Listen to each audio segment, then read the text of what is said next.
युवा लोग एक बात को ध्यान रखें, आज का खान पान, आज का संग हमारे विवेक को नष्ट कर रहा है। सोचने समझने की क्षमता हमारी समाप्त होती जा रही है। गलत को सही समझ लेते हैं और सही को गलत समझ लेते हैं। इसको कहते हैं विवेकहीन।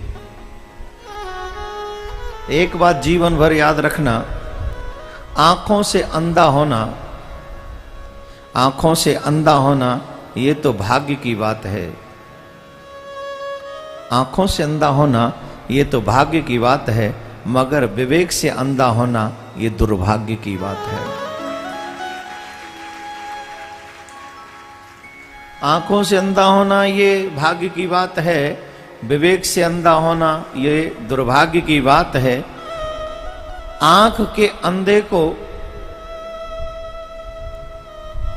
अंधे को ये जगत के नजारे नहीं दिखते, लेकिन विवेक के अंधे को मेरे प्रभु के नजारे नहीं दिखते। सूरदास जी ने ये कहा था कि मुझे अंधा ही रहने दो। बोले क्यों? बोले मैं आंखों से अंधा हूं पर आपका दर्शन कर सकता हूं। मुझे वो दुनिया नहीं देखनी जिस दुनिया को देखकर मैं आपसे दूर हो जाऊं। जब तक आपका संग नहीं सुधरेगा माय डियर,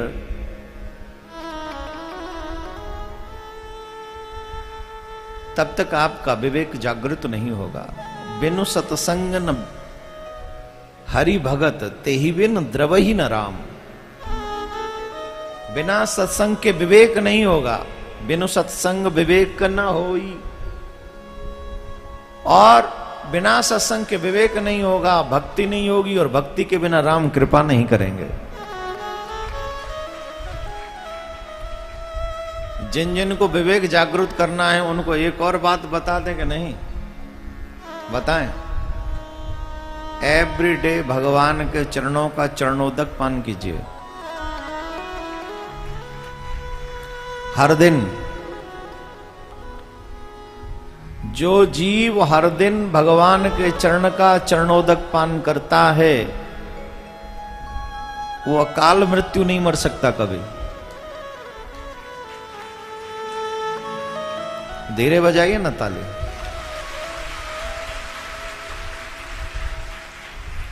कितने लोग अकाल मृत्यु मर रहे हैं इस समय, कम आयु में ही समाप्त हुए जा रहे हैं।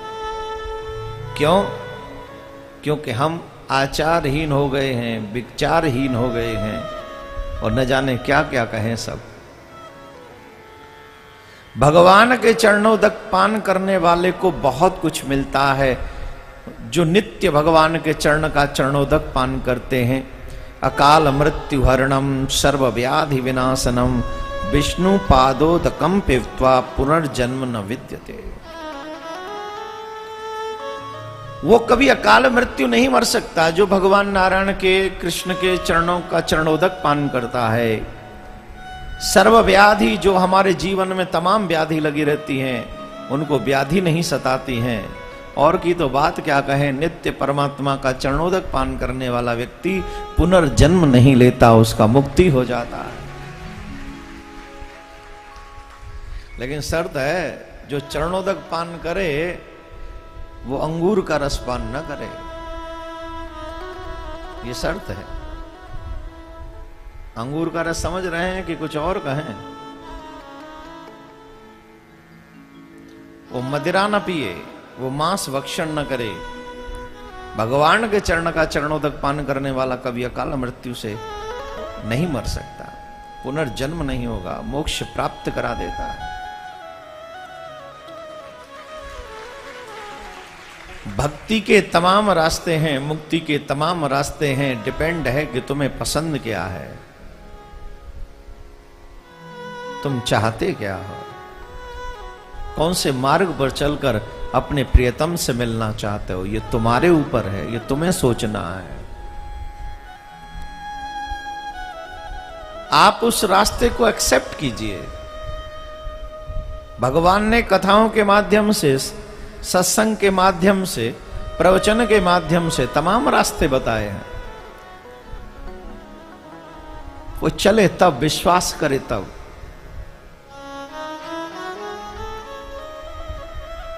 कुछ नहीं कर सकते तो इतना ही कर लीजिए, बुरा खाएंगे नहीं, बुरा पिएंगे नहीं, और भगवान का चरणामृत एवरीडे पान करेंगे, इतने में ही मुक्ति हो जाएगी। अब तुम अपने लिए इतना भी ना कर सको तो समुद्र है बगल में, जल है ही उसमें, जो मन आए सो करो। अब इतना भी नहीं कर सकते आप अपने कल्याण के लिए। कितना सिंपल उपाय है, कितना साधारण सा उपाय है,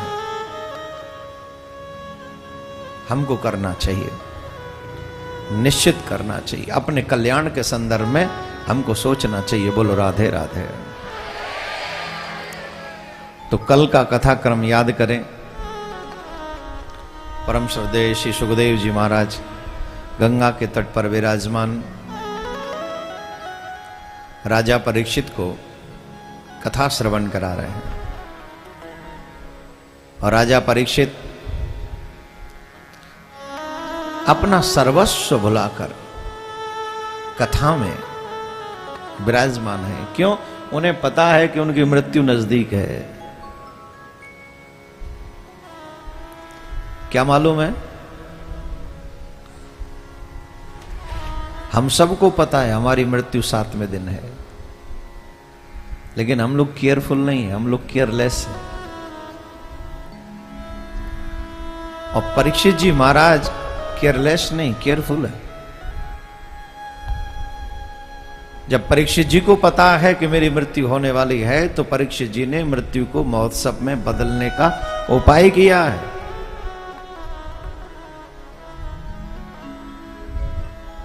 पूर्ण रूपेण उपाय किया है उन्होंने, और ऐसा उपाय जो हम सबको भी मार्ग दिखा के गए। ऐसा उपाय, कितना सुंदर उपाय हम सबको दिखाया है कि जब मृत्यु समीप हो तो भगवान के नाम का आश्रय ले लीजिए। जैसे ही आश्रय ले लोगे भगवान का नाम का, बस हो गया। भगवत नाम का आश्रय हम सब के लिए कल्याणकारी है। तो कथा में आपने कल सुना, भगवान मथुरा में कंस को समाप्त करते हैं, देवकी वसुदेव को कारागार से मुक्त करते हैं।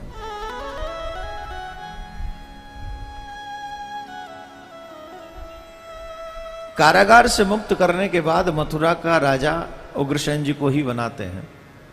यह प्रसंग आपने सुने। कंस की जो पत्नियां थीं अस्थि और प्राप्ति, वो दोनों ही जरासंध की पुत्री थीं। जब जरासंध को पता चला पुत्रियों के माध्यम से, तो जरासंध ने 17 बार मथुरा के ऊपर चढ़ाई की, कृष्ण को परास्त करने के लिए, कृष्ण को हराने के लिए 17 बार चढ़ाई की। भगवान है, उन्हें कौन परास्त कर सकता है? 17 बार कन्हैया ने जरासंध को परास्त किया। 18वें बार जरासंध ने ब्राह्मणों को बंदी बनाया और कहा ब्राह्मणों से कि तुम मेरी विजय के लिए यज्ञ करो, मेरी विजय हो ऐसी यज्ञ करो, अगर मेरी विजय नहीं हुई तो मैं तुम सबको मृत्यु दंड दूंगा। मेरी विजय हो, कृष्ण की पराजय हो, ऐसी यज्ञ करो। और ब्राह्मणों ने जरासंध की विजय के लिए यज्ञ प्रारंभ किया।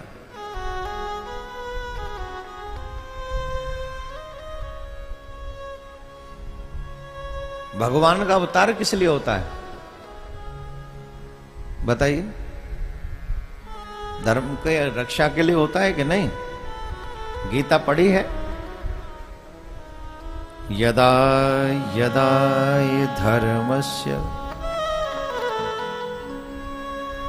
जब जब इस संसार में अधर्म बढ़ता है, धर्म की क्षति होती है, तब तब परमात्मा परित्राणाय साधूनां विनाशाय च दुष्कृताम्, दुष्टों के विनाश के लिए, साधुओं की रक्षा के लिए धर्म संस्थापनार्थाय संभवामि युगे युगे। भगवान युग युग में धर्म की रक्षा के लिए अवतार लेकर आते हैं। इस युग में भी अवतार लेकर आएंगे। कल की अवतार होगा जब चतुर्थ चरण चल रहा होगा कलयुग का, तो चतुर्थ चरण में कलयुग के में कल्कि भगवान का प्रादुर्भाव होगा। कल्कि भगवान ब्राह्मण घर में ही जन्म लेकर आएंगे। विष्णु यश नामक ब्राह्मण के घर में अवतार लेकर आएंगे। उत्तर प्रदेश में ही होगा, मुरादाबाद डिस्ट्रिक्ट संबल ग्राम में भगवान का प्रादुर्भाव होगा।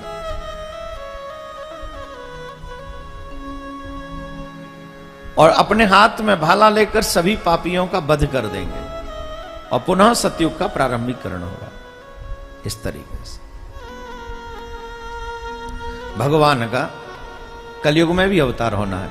तो भगवान हर एक युग में अवतार लेते हैं, हर एक युग में।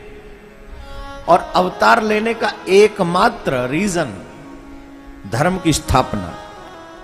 मैं यहां थोड़ी देर आपको समझाना बात करना चाहता हूं, समझदार तो आप ही हैं। भगवान को बार बार अवतार इसलिए लेना पड़ता है कि हम लोग धर्म को इग्नोर करते चले जाते हैं। या कोई बहुत बड़ा पावरफुल व्यक्ति आता है जो वरदान ले लेता है, तपस्या करता है और वो धर्मात्मा लोगों को कष्ट पहुंचाता है, तब भगवान उसे मारने के लिए आते हैं। अगर भगवान धर्म की रक्षा के लिए आते हैं तो हम लोगों की जिम्मेदारी नहीं है, हम लोगों की ड्यूटी नहीं है कि नहीं? या तो हम भगवान के सच्चे उपासक नहीं हैं, और अगर हम भगवान के सच्चे उपासक हैं तो मेरे घर में धर्मयुक्त ही आचरण होना चाहिए। कोई भी पिता तब प्रसन्न नहीं होता जब उसका बेटा उसके रूल तोड़ता है उस घर में रहकर, उसके मान मर्यादा को भंग करता है। बताइए, होता है क्या कोई पिता प्रसन्न होता है? अगर हमको प्रसन्न होना है, अगर हमें भगवान को प्रसन्न करना है, तो हमें यह ध्यान रखना होगा कि भगवान किस बात से अधिक प्रसन्न होते हैं। परमात्मा प्रसन्न होते हैं हमारे घर में धर्मयुक्त आचरण हो।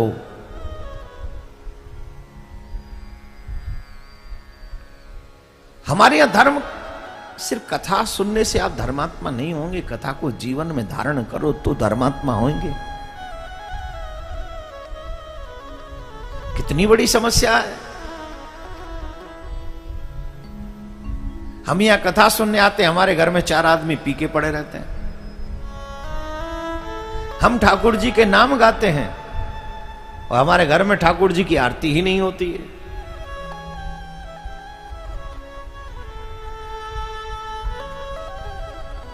हम तीर्थ करने भी चले जाते हैं, लेकिन द्वार पर आए हुए अतिथि का हम सत्कार भी नहीं कर पाते हैं। एक तरफ धर्मात्मा बनने की कोशिश और अधर्मी बनने का कोशिश भी कम नहीं है, समाप्त नहीं है।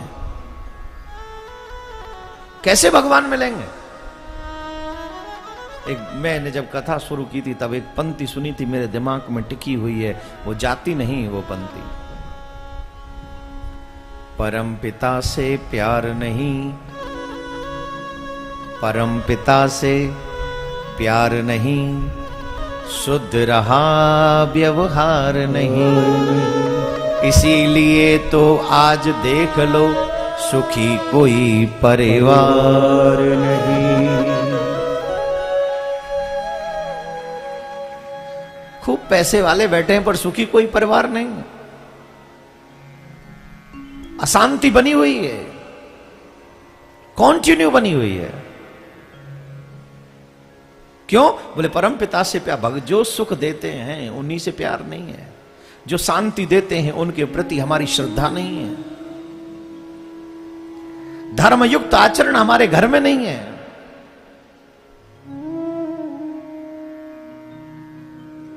कितने लोग हैं जो बिना तिलक के अभी भी बैठे हुए हैं, कि मेरे इतना बोलने के बाद भी माथे से तिलक, गले से कंठी, हाथ से कलावा, सब गायब है। ऊपर से एक और बहाना आजकल का यंगस्टर्स कहता है, दिखाने से क्या होता है महाराज, दिल में भगवान होना चाहिए। अच्छा रुक जा, इसके दिल के भगवान को देख तो लो। जो 5 किलो मछली खा जाता हो, 10-15 सांप खा जाता हो, 5-10 बोतल पीता हो हफ्ते में, रोज दूसरों की इंसल्ट करता हो, बड़ों से बोलने का अदब जिसमें ना हो, ईमानदारी से बताओ उसके दिल में भगवान आएगा? अगर तेरा दिल इतना ही शुद्ध है तो भूख लगे तो रोटी मत खा। तेरा तो दिल बड़ा सुंदर है भाई, तेरी भूख तो अपने आप मिट जाएगी। तू तो योगी है, भगवान जो तेरे हृदय में बैठे। प्यास लगे तो जल मत पी, अपने आप प्यास बुझ जाएगी, क्योंकि तू तो योगी है। जो खाने पीने वाली बात है और करने वाली वो सब करेंगे, लेकिन भगवान की जो बात है वो दिखावा हो जाता है। नौकरी करना दिखावा नहीं है, कपड़े पहनना दिखावा नहीं है, मकान बनाना दिखावा नहीं है, गाड़ी बड़ी बड़ी खरीद लेना दिखावा नहीं है। क्या दिखावा नहीं है? ये सब दिखावा ही तो है। अरे जो दिखावा है उसे दिखावा नहीं कहते, और जो सच्चाई है उसे दिखावा कहते हैं।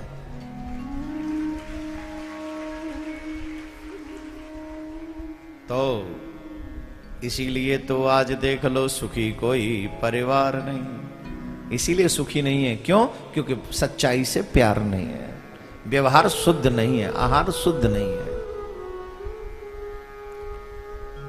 किस किस को मेरी बात में सच्चाई नजर आ रही है, सच्चाई दृष्टिगोचर हो रही है सभी को? तो घर में कम से कम थोड़ा सा शुद्ध व्यवहार प्रारंभ कर दीजिए। पीने खाने वालों से कहो भैया बाहर ही मरो, घर में मत आया करो पी खा के। देवियां ना कहें ये, नहीं तो घर में महाभारत हो जाएगा। लेकिन पिता की ये ड्यूटी है, बड़े भाई की ये ड्यूटी है कि अपने बच्चों को, अपने भाईजनों को संभाल के रखें, संस्कारवान बनाएं। ये बहुत जरूरी है, बहुत ज्यादा जरूरी है।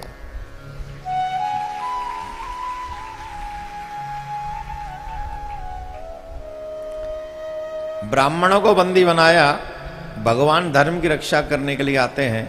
जब देखा भगवान ने कि ब्राह्मणों को बंदी बना लिया है, तो भगवान ने ब्राह्मणों की रक्षा के लिए, प्राणों की रक्षा के लिए, आजकल अगर हम ब्राह्मण ब्राह्मण कहेंगे तो लोग कहेंगे जातिवाद फैलाते हैं।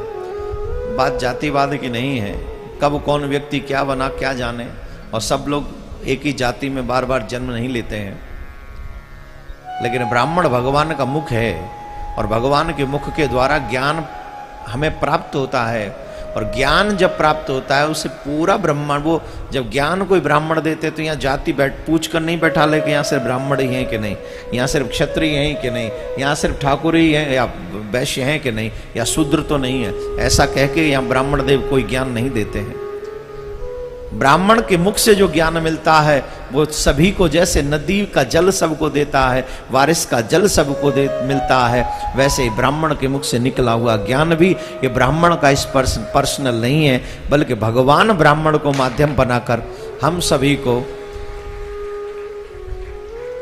ये भगवान हमको ब्राह्मणों को बंदी बनाकर हम सभी को ज्ञान देते हैं। बोलो राधे राधे। जोर से बोलना पड़ेगा, और जोर से बोलना पड़ेगा।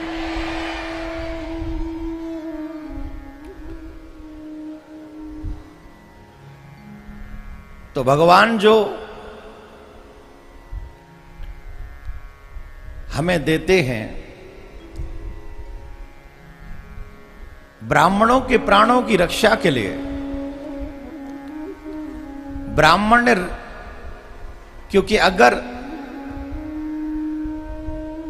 उस युद्ध में ब्राह्मणों जो यज्ञ कर रहे हैं, अगर युद्ध में भगवान जीत जाएं तो उन सभी ब्राह्मणों को समाप्त कर दिया जाएगा। इसलिए भगवान रण छोड़ के भाग गए, रण छोड़ के निकल गए। और उस से भगवान का नाम पड़ा रणछोड़ भगवान, रणछोड़ राय। आप गुजरात में जाएंगे तो रणछोड़ राय का मंदिर भी है, जो गए होंगे उन्हें दर्शन किया होगा। बोलो राधे राधे।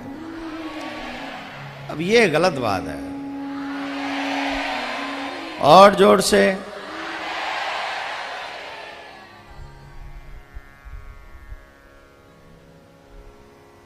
तो भगवान रण छोड़कर द्वारका गए।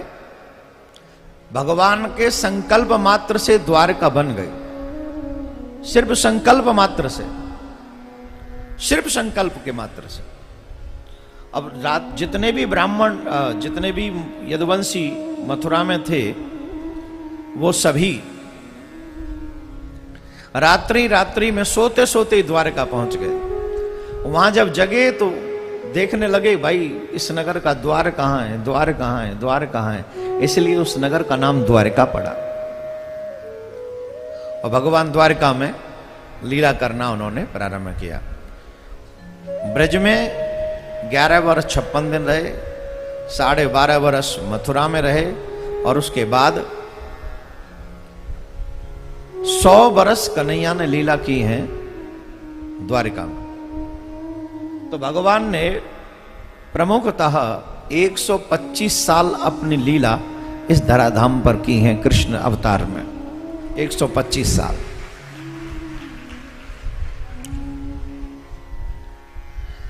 भगवान के पास में एक पत्र आया रुक्मणी जी का, कुंडनपुर नरेश भीष्मक की पुत्री रुक्मणी। रुक्मणी जी को भी कृष्ण संतों के माध्यम से मिले। याद रखिए, बिना गुरु के, बिना संत कृपा के भगवान नहीं मिलेंगे। अगर भगवान से मिलना है तो गुरु शरण में जाना होगा,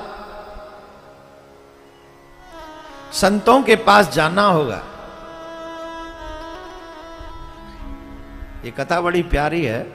रुक्मणी जी महल में ऊपर बैठी हुई थी और वो मार्ग की तरफ देख रही थी, तो उन्होंने देखा कि कुछ साधु संत कीर्तन करते हुए जा रहे हैं।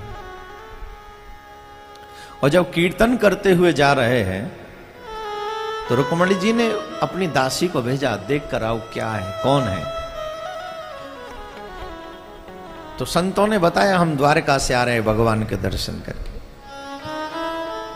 तो सभी संतों का दर्शन करके दासी ने जाके संदेश दिया कि संत लोग हैं, द्वारका से द्वारकाधीश का दर्शन करके आए हैं, उन्हीं के नाम का कीर्तन कर रहे हैं। तो ये द्वारकाधीश कौन है, कीर्तन कैसा होता है। रुक्मणी जी गई और उन्होंने संतों से पूछा, देव आप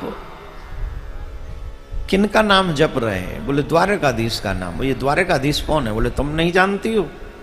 बोले नहीं। तो तब उन्होंने द्वारकाधीश के चित्र का दर्शन रुक्मणी जी को करवाया। और जैसे ही उस चित्र का दर्शन रुक्मणी जी ने किया तो रुक्मणी जी के चित्त की विचित्र दशा हो गई।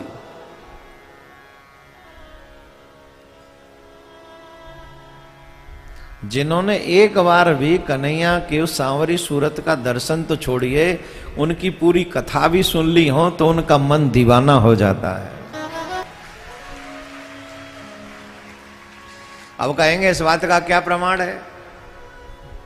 इससे बड़ा प्रमाण क्या होगा। प्रत्यक्षम किम प्रमाणम। कभी भी अपने घर में जमीन पे बैठ के रोटी खाई है। सोफों से और बेड से ऊपर से नीचे उतरते नहीं हो, और यहाँ 3-4 घंटे आराम से पालती मार कर, जहाँ ऐसी कोई व्यवस्था भी नहीं है, आराम से कथा सुन रहे हैं। काहे को भाई, क्या है। बोले दीवानगी है, नथिंग एल्स, सिर्फ दीवानगी है।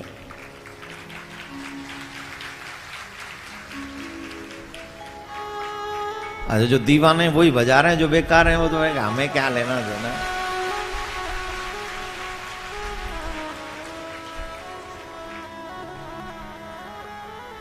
नहीं है दीवानगी।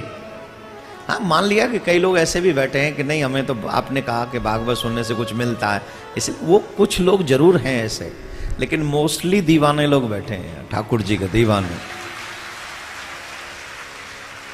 जोर से बोलना पड़ेगा। सखीर जोगन वन में नाचूं, बसूं वृंदावन में। क्या? अरिरी जोगन वन में नाचूं, बसूं वृंदावन में, बसूं वृंदावन में, बसूं वृंदावन में। श्याम की जोगन बन नाचूं, बसूं वृंदावन में। श्याम की जोगन बन नाचूं, बसूं वृंदावन में। अलग ही आनंद है। नहीं बस करो। अब महलों में रहने वाले को जोगन बनना पड़े, दीवान की नहीं तो क्या है। मुझे रास आ गया है तेरे दर पे सर झुकाना, तुझे मिल गया पुजारी, मुझे मिल गया ठिकाना। तेरी बंदगी से पहले, तेरी बंदगी से पहले 2006 से पहले आपने हमारा नाम सुना था कहीं?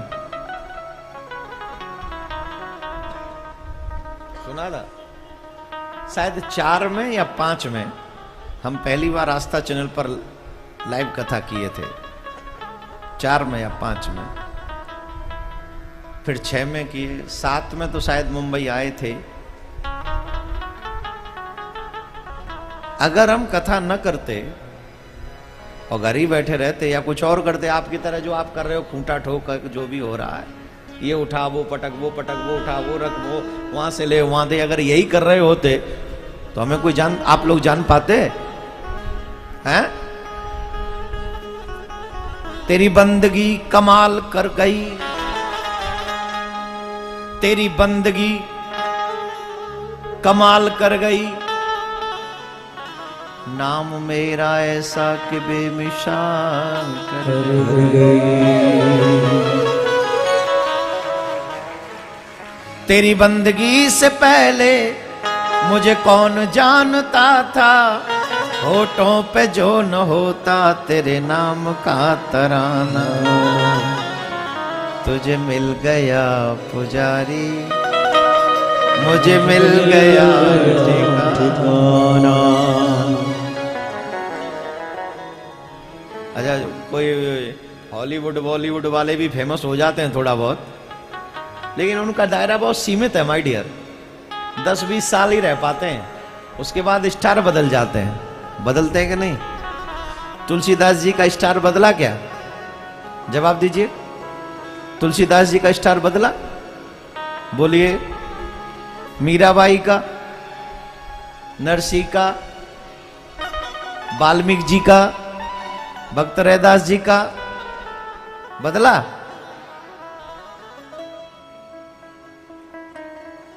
पहले ये स्टार थे, अब ये स्टार हो गए, ये स्टार थे, वो स्टार हो गए। मीराबाई ने ऐसी भक्ति की स्टार बनी कि आज तक घर घर में गाई जा रही। जो भगवान के नाम से फेमस होते हैं वो चंद दिनों के लिए नहीं, वो हमेशा के लिए होते हैं। इसलिए आप सबसे मेरा आग्रह है, नाम हो ना हो कल्याण जरूर होगा, गारंटी।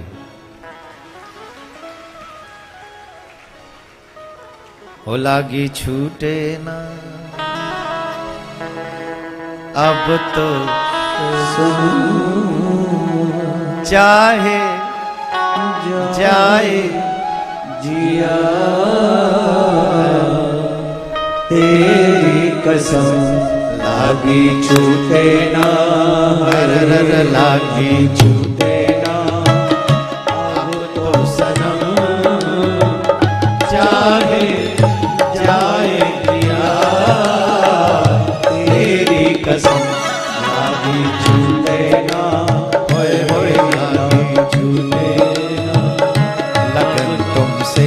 लगन तुमसे, लगन तुमसे, लगन तुमसे, लगन तुमसे लगा बैठे, जो होगा देखा जाएगा। लगन तुमसे लगा बैठे, जो होगा देखा जाएगा। तुम्हें अपना, तुम्हें अपना, तुम्हें अपना, तुम्हें अपना, तुम्हें अपना बना बैठे, जो होगा देखा जाएगा। तुम्हें अपना बना बैठे, जो होगा देखा जाएगा। लागे छूटे ना, लागे छूटे ना, अब तो सनम चाहे जाए दिया, तेरी कसम। लागे छूटे ना, लागे छूटे ना।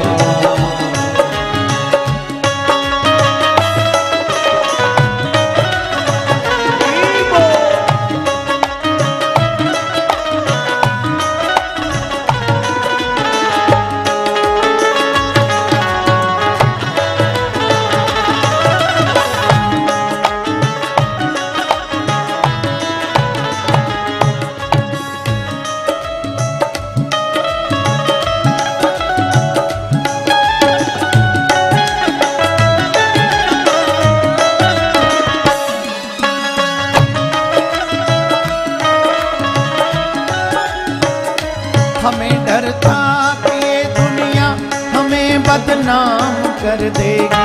हमें डर था कि ये दुनिया हमें बदनाम कर देगी। हमें डर था कि ये दुनिया हमें बदनाम कर देगी। हमें डर था कि ये दुनिया हमें बदनाम कर देगी। लो पर्दा, लो पर्दा, लो पर्दा, लो पर्दा हम हटा बैठे, जो होगा देखा जाएगा। लो पर्दा हम हटा बैठे, जो होगा देखा जाएगा। ओ लागे छूटे ना, लागे छूटे ना, अब तो सनम चाहे जाए दिया, तेरी कसम। लागे छूटे ना, लागे छूटे ना।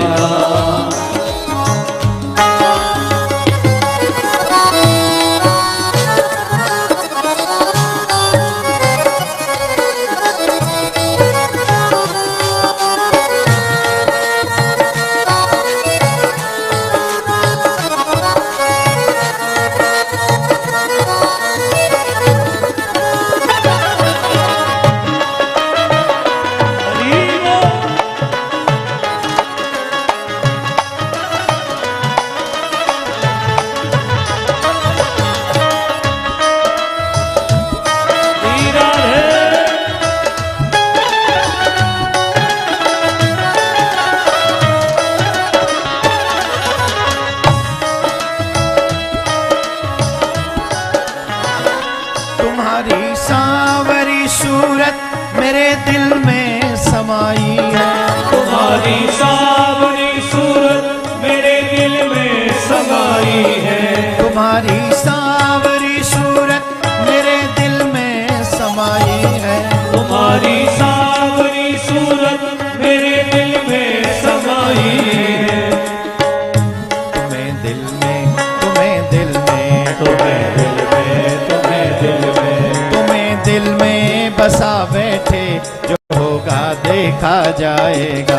तुम्हें दिल में बसा बैठे, जो होगा देखा जाएगा। लागे छूटे ना। बैठो, बैठ जाओ, बैठ जाओ, जल्दी बैठो। दोनों हाथ ऊपर करो बैठे बैठे, पीछे तक सभी लोग। कौन कौन चाहता है कि ठाकुर जी से लगन लग जाए?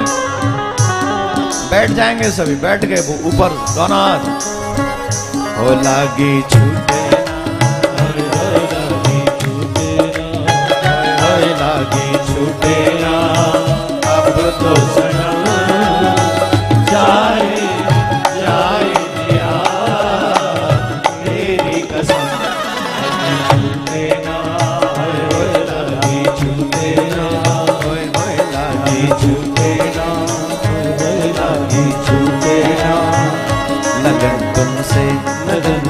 तुमसे, लगन तुमसे, लगन तुमसे, लगन तुमसे, लगन तुमसे, लगन तुमसे। दोनों हाथ ऊपर तो होने चाहिए।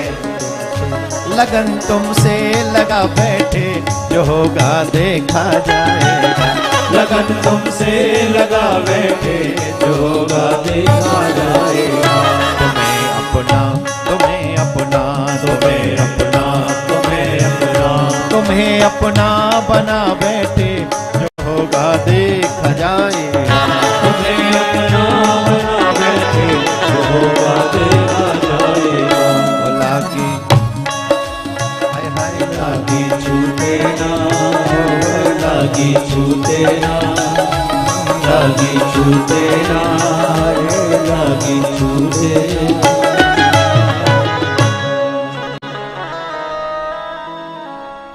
क्या बोलना पड़ेगा? जोर से बोलना पड़ेगा, और जोर से।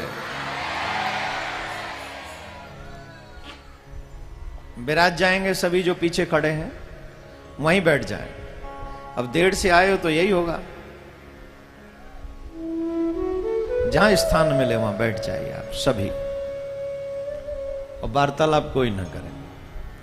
रुक्मणी जी ने जब कन्हैया को देखा, द्वारकाधीश को देखा, तो वो देखते ही रह गई और उन्होंने निर्णय किया कि मैं विवाह करूंगी तो इन्हीं से करूंगी। संतों से कहा कि ये द्वारकाधीश को आप मुझे दे दीजिए। द्वारकाधीश को जब मांगा तो संतों ने कहा हमारे पास द्वारकाधीश के सिवा है ही क्या, ये भी तुम्हें दे देंगे तो हमारे पास क्या बचेगा। और रुक्मणी जी राजकुमारी तो थी, उन्होंने कहा तुम जानते नहीं हो मुझे, मैं राजकुमारी हूं, राजी से नहीं दोगे तो जबरदस्ती छीन लेंगे। देखो भाई, राजा कोई बन जाए तो अभिमान तो आ ही जाता है, उसको लगता है हमारे पास पावर है हमारे पास, लेकिन कभी नहीं भूलना चाहिए कि पावर हमेशा नहीं रहती। अभी 5 लोगों की पावर छिन गई, अभी 1 सेकंड में छिन गई।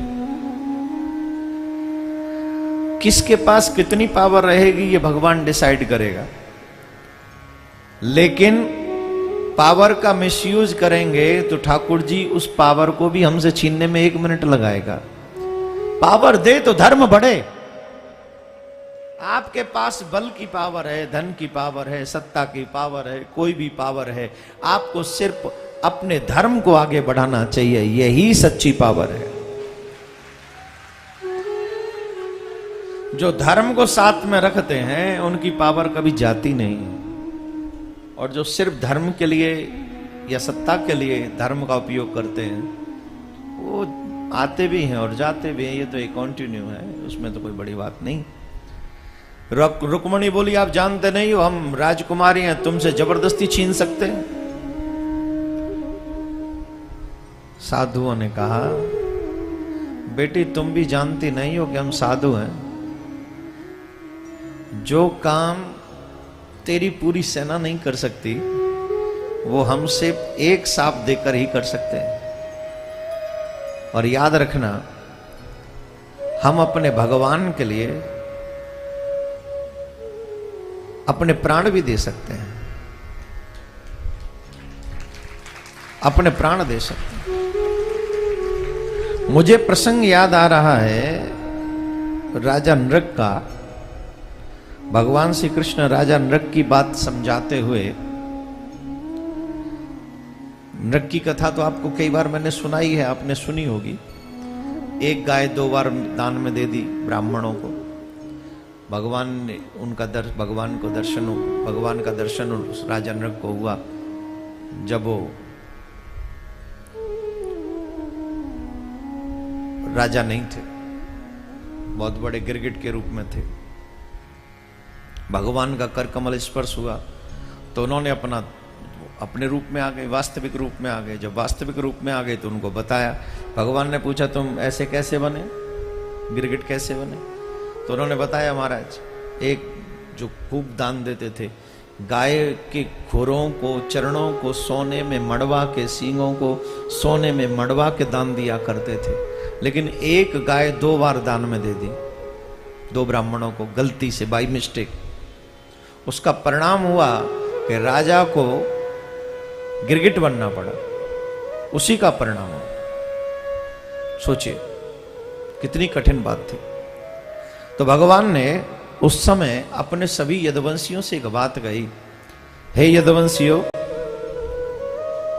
अधिक से क्या कहें, जो ब्राह्मणों का हक लेता है, जो भी ब्राह्मणों का हक लेता है, उसका अपहरण करने वाले को कुंभीपाक नामक नरक में डाला जाता है, उसे पकाया जाता है और बिना आज्ञा लेने पर उसे 3 पीढ़ियों तक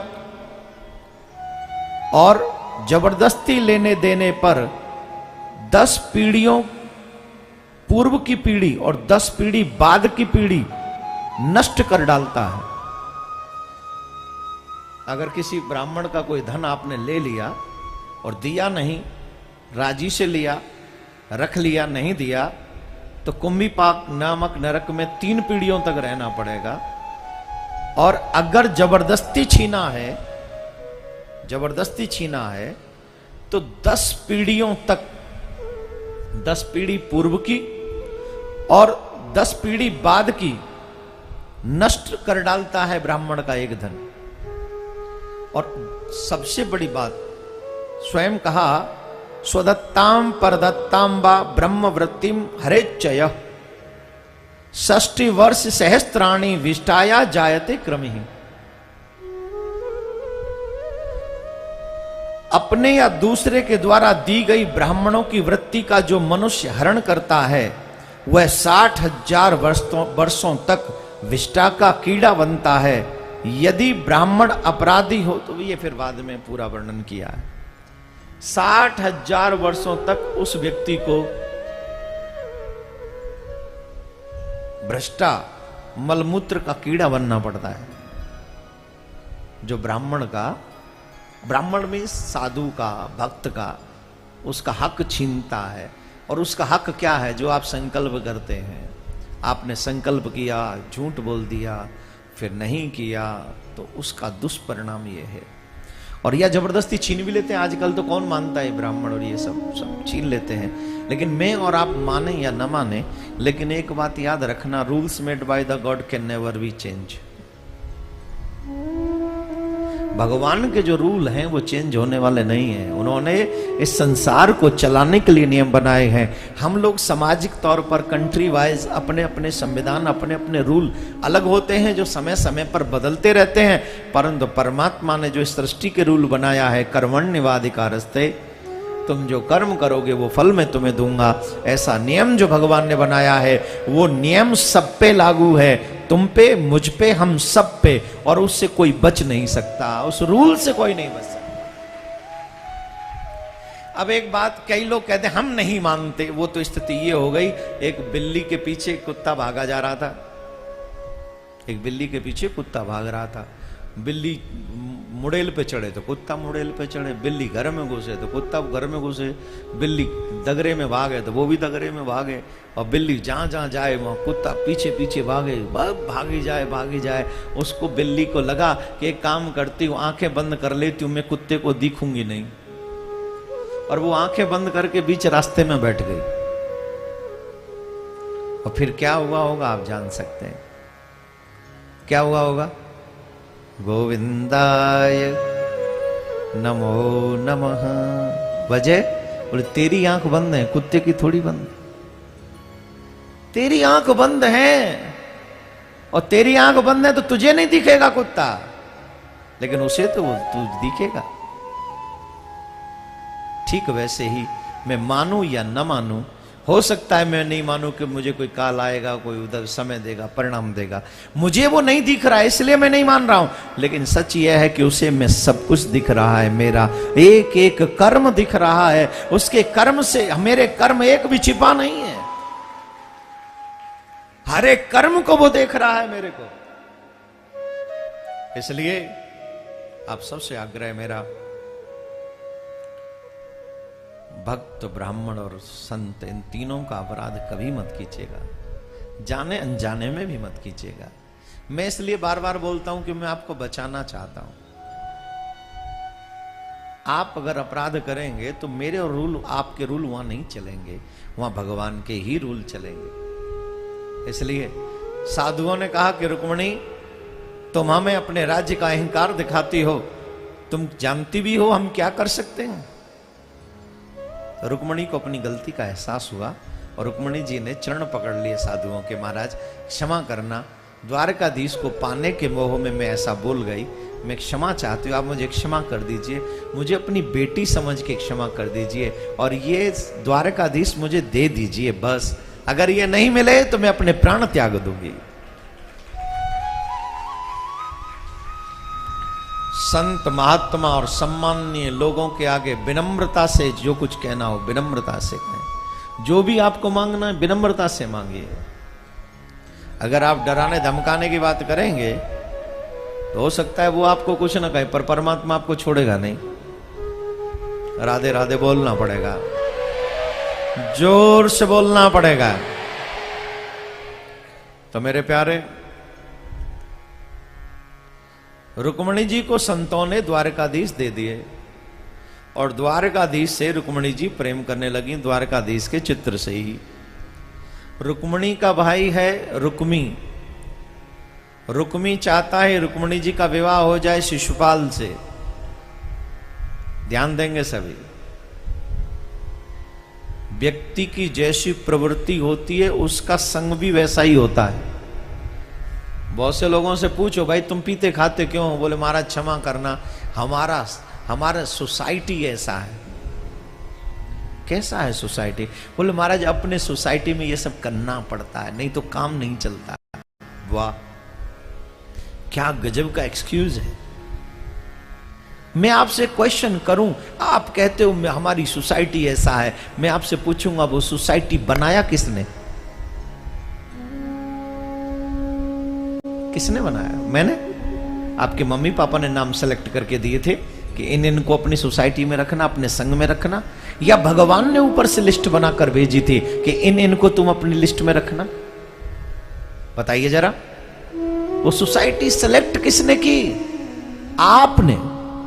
और आप अपनी सोसाइटी, आप अपना मित्र, आप अपना फ्रेंड सर्कल में किसको रखना चाहते हैं? कैसे लोगों को रखना चाहते हैं? बोले जैसी आपकी प्रवृत्ति होती है, जैसी आपकी विचारधारा, जैसी आपकी मनस्थिति होती है। ये जितने भी भक्त हैं ये शराबी को मित्र नहीं बनाएंगे, और जो शराबी हैं वो भक्तों को मित्र नहीं बनाएंगे। आपको और हमको कहीं बाहर जाना पड़े तो हम विदेश में भी जाके ढूंढते हैं कि यहाँ कहीं मंदिर है क्या जो दर्शन करने को मिले, विदेशों में भी जाके। और कई विदेशी जब यहाँ आते हैं तो वो कहते हैं कहीं यहाँ बियर बार है क्या? क्यों? उनकी मनोस्थिति ऐसी है, उनकी विचारधारा ऐसी है। ठीक वही हाल है जो लोग कहते हैं मेरी सोसाइटी ऐसी है, वो गलत है। सच ये है कि हम ऐसे हैं इसलिए हमारी सोसाइटी ऐसी है। हम सुधरेंगे तो हमारी सोसाइटी जरूर सुधरेगी। बोलो राधे राधे। पहला स्टेप आपको सुधारना है, पहला स्टेप आपको बढ़ाना है। जब आप और हम बढ़ेंगे तो निश्चित सोसाइटी हमारे में बदलाव आएगा, इसमें कोई दो राय नहीं।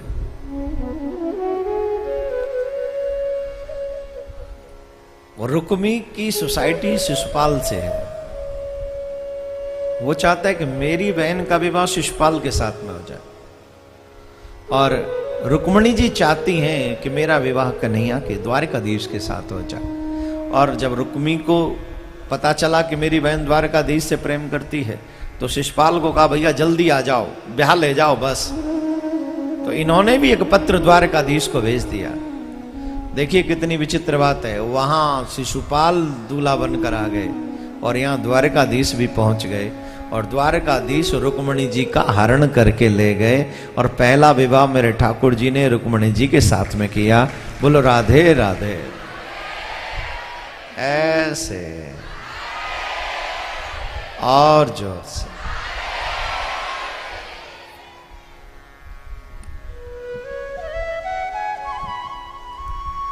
रुक्मिणी जी का हरण किया, विवाह हुआ। और पहले पुत्र रुक्मिणी जी के पुत्र प्रद्युम्न, और जब प्रद्युम्न हुए तो जैसे ही उनका जन्म हुआ संभरासुर नाम का राक्षस, उसे ये पता चला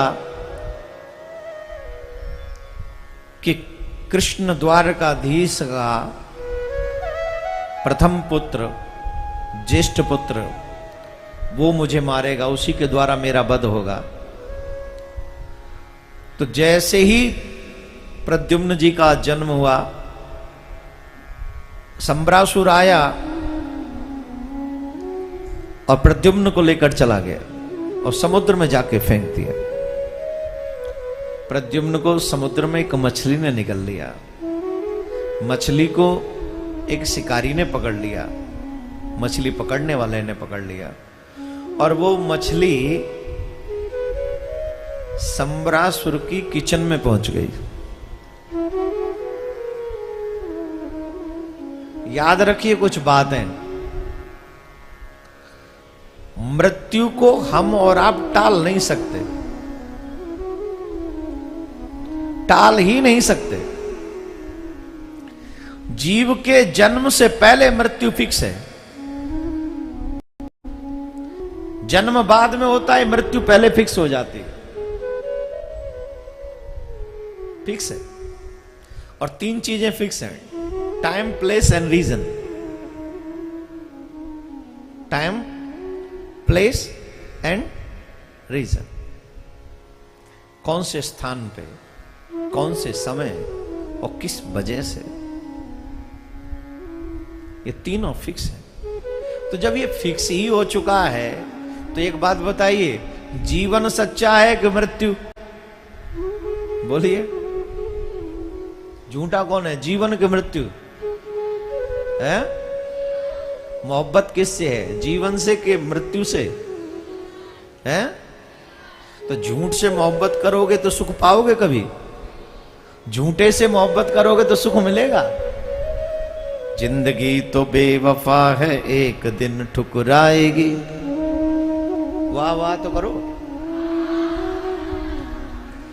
जिंदगी तो बेवफा है, एक दिन ठुकराएगी मौत।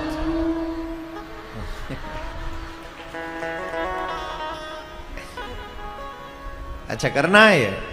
जिंदगी तो बेवफा है, एक दिन ठुकराएगी मौत, महबूबा है तेरी साथ लेकर जाएगी। मौत महबूबा है तेरी साथ लेकर जाएगी। काहे बैर करे इंसान, तू है 2 दिन का मेहमान। कितने दिन का, कितने का? 4 दिन की जिंदगी मौत लेने को खड़ी। कितनी विचित्र बात है। मौत सत्य है, झूठ से प्रेम है, और झूठ से प्रेम करने वाला व्यक्ति कहता है भगवान ने मुझे दुखी किया। भगवान ने दुखी नहीं किया, तुमने झूठ से प्रेम किया, इसलिए तुम्हारे झूठे प्रेम ने तुमको दुख दिया। अगर सत्य से प्रेम हो जाता, सच्चाई से प्रेम हो जाता, तो तुम्हें रोना नहीं पड़ता, तुम्हें भटकना नहीं पड़ता, तुम्हें परेशान नहीं होना पड़ता, तुम्हें शोक नहीं होता इतना। तुम्हारे शोक, तुम्हारे दुख की वजह भगवान नहीं, तुम स्वयं हो। अब हम मृत्यु को टालना चाह रहे हैं। ये संभरासुर मृत्यु को टालना चाह रहा है। हुआ क्या? मृत्यु रसोई में पहुंच गई। अभी तक तो द्वारिका में थी ना, अपने हाथों से व्यवस्था कर दी रसोई तक पहुंचने की, और रसोई में पहुंच गई मृत्यु। नारद जी ने कामदेव की पत्नी रति से कहा, जाओ अब अपने पति की देखभाल करो, और तुम संसार की पहली मां ऐसी पत्नी होगी जो अपने पति को पुत्र की तरह पालोगी। तो वो वहां पर रति संभरासुर के यहां दासी बनकर पहुंच गई। मायावती उसका नाम था। पहुंची वहां और उसका लालन पालन करने लगी। जैसी मछली चीरी, उसमें से वो बालक हुआ, उसमें से वो बालक हुआ, तो वो मायावती को दे दिया गया और माया उसका पालन करने लगी। धीरे धीरे जब वो बालक बढ़ने लगा, तो जब बालक बढ़ने लगा तो उस बालक को शस्त्र विद्या भी सिखाई। शस्त्र विद्या में पारंगत किया, और जब शस्त्र विद्या में पारंगत कर दिया, उसके बाद जब और बड़े होने लगे तो रति अपने पति को प्राप्त करके बड़ी प्रसन्न थी। अब उसकी भावनाएं बदलने लगी और उसे अपने पति प्रेमी की तरह प्रेम करने लगी। तो जब प्रेमी की तरह प्रेम करने लगी तो प्रद्युम्न ने कहा, देवी क्षमा करना, मुझे आपका ये जो व्यवहार है वो अच्छा नहीं लग रहा है। आपने मुझे माँ की तरह पाला है, मेरी माँ की तरह, और फिर अब ये जो व्यवहार है आपका वो ठीक नहीं है। तो देवी ने कहा, महाराज पहले तो आप अपने आप को जान लें, मुझे पहचान लें। ये बात है कि आप द्वारकाधीश से ही मिलकर भिड़ गए थे, युद्ध किया आपने और उन्होंने आपको समाप्त किया, तो आपका पुनः जन्म हुआ। आपका जन्म हुआ तो मैं आपकी सदा सदा की पत्नी हूं, मेरा नाम रति है, आप मेरे पति कामदेव हैं। अब तो यहाँ प्रद्युम्न बन के, द्वारकाधीश के पुत्र बन के आप आए हैं। अब क्या करना है? बोले सम्रासुर का वध करना है। तो अपने पत्नी से ही विद्या सीखी, सम्रासुर का वध किया और द्वारका में वापस आए हैं। बोले द्वारकाधीश भगवान की जय, बोले द्वारकाधीश भगवान की जय। फिर भगवान के 8 विवाह अलग अलग हुए और 16,100 विवाह एक साथ हुए। 8 विवाह अलग अलग और 16,100 विवाह एक साथ हुए। 16,100 विवाह की कथा हम आपको बार बार सुना चुके हैं, लेकिन कौन है जो यहाँ पहली बार कथा सुन रहे हैं? कथा पंडाल में बैठकर जो पहली बार सुन रहे हैं हाथ उठाएं। अरे वाह, बहुत लोग हैं। तो आप क्योंकि पहली बार सुन रहे हैं तो आपको भी समझाने के लिए ये कथा हम बता रहे हैं, ध्यान से सुने। एक भौमासुर नाम का राक्षस था। उसे जब पता चला कि कृष्ण 16,108 विवाह करेंगे तो उनसे भी ज्यादा विवाह मैं करूंगा, ऐसा भाव उसका आ गया। जहां भी कन्या कोई मिलती उसका हरण करके ले जाता और उसे बंदी गृह में बंदी बना लेता, उसे बंदी गृह में ले जाकर बंदी बनाता।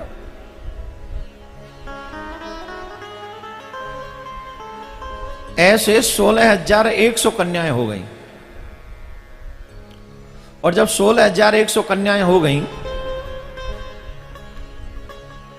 तो एक दिन देवर्षि नारद वहां से निकल रहे थे। तो देवर्षि नारद को उन कन्याओं के रोने की आवाज सुनाई पड़ी। तो वो देवर्षि नारद उन कन्याओं के पास में गए और उन कन्याओं ने एक संदेश दिया और द्वारकाधीश को यह संदेश देवर्षि नारद ने जाके सुनाया। और जब यह संदेश द्वारकाधीश को जाके सुनाया तो द्वारकाधीश उस संदेश को सुनकर उस दुष्ट भौमासुर को मारने के लिए पहुंचे और भगवान ने भौमासुर को एक क्षण में ही समाप्त कर दिया। और उसे समाप्त करके उन कन्याओं को बंदी गृह से मुक्त किया और कहा, कन्याओं अब तुम अपने अपने गृह के लिए प्रस्थान करो। उन कन्याओं ने कहा, महाराज कहां प्रस्थान करें, कहां जाएं हम, हमें कौन स्वीकार करेगा? बोले अपने घर जाइए। बोले क्या ये घर वाले हमें स्वीकार करेंगे? ये संसार वाले हमें स्वीकार करेंगे, एक्सेप्ट करेंगे? नहीं करेंगे महाराज। हमारे पास तो या तो हम अपने आप को समाप्त कर लें या कुमार्ग पर चले जाएं, यही हमारे पास ऑप्शन है। समाप्त करना, आत्मदाह करना। युवाओं से भी मेरा निवेदन है, जरा ध्यान से सुने। आजकल के बच्चे जो हैं बड़े एंग्री हो गए, बड़े गुस्सैल हो गए। मम्मी पापा दो बात एक्स्ट्रा कह दें तो वो बजट मरने की धमकी देते हैं। और मैं क्योंकि कभी कभी नहीं, हमेशा हर दिन न्यूज सुनता हूं, उसमें मुंबई की लोकल के बड़े मैसेज आते हैं।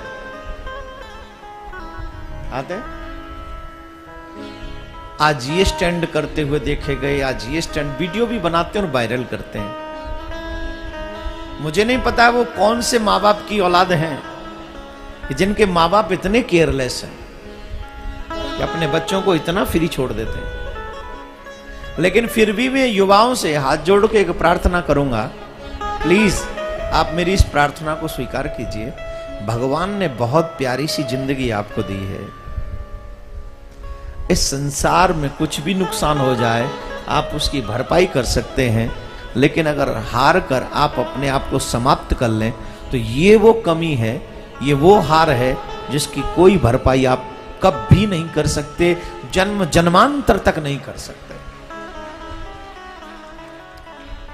कुछ भी परेशानी हो, भगवान का नाम स्मरण करके उसको मुक्त होने का या कुछ भी प्रयास कीजिए, भगवान से प्रार्थना कीजिए, लेकिन आत्मदाह के बारे में मत सोचिए, कभी मत सोचिए। कितना ब्यूटीफुल गिफ्ट है मेरे ठाकुर का आपको, सबसे प्यारा गिफ्ट है।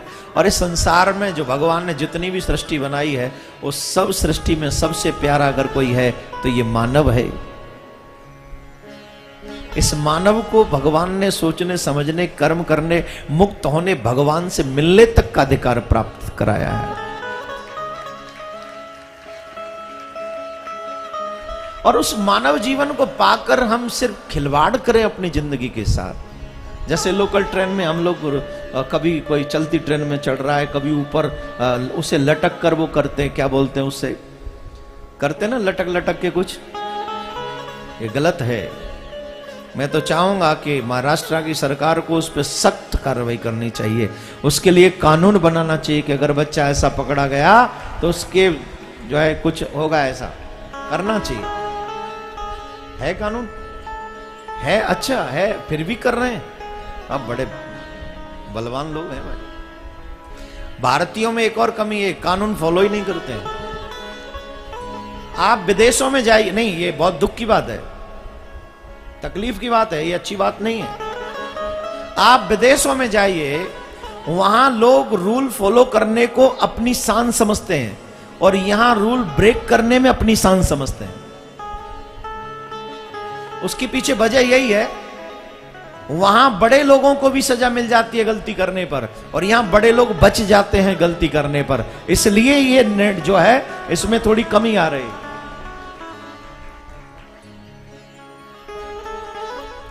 यहां नियम जो है, जो जस्टिस, न्याय सबके साथ अगर बराबर हो, और आप सभी भारतीयों से भी मेरी प्रार्थना है, जितना रूल आप फॉलो करेंगे उतना ही आने वाली नेक्स्ट पीढ़ी के लिए अच्छा रहेगा, नेक्स्ट जनरेशन के लिए अच्छा रहेगा। रूल फॉलो कीजिए, राधे राधे बोलना पड़ेगा, ऐसे नहीं, थोड़ा और जोर से बोल।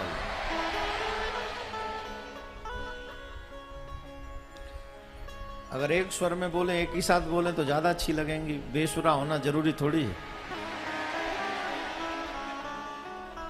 जरूर नहीं कि अलग से बोले, एक स्वर में बोलते हैं तो एक कैसा माहौल बन जाता है यहाँ पर।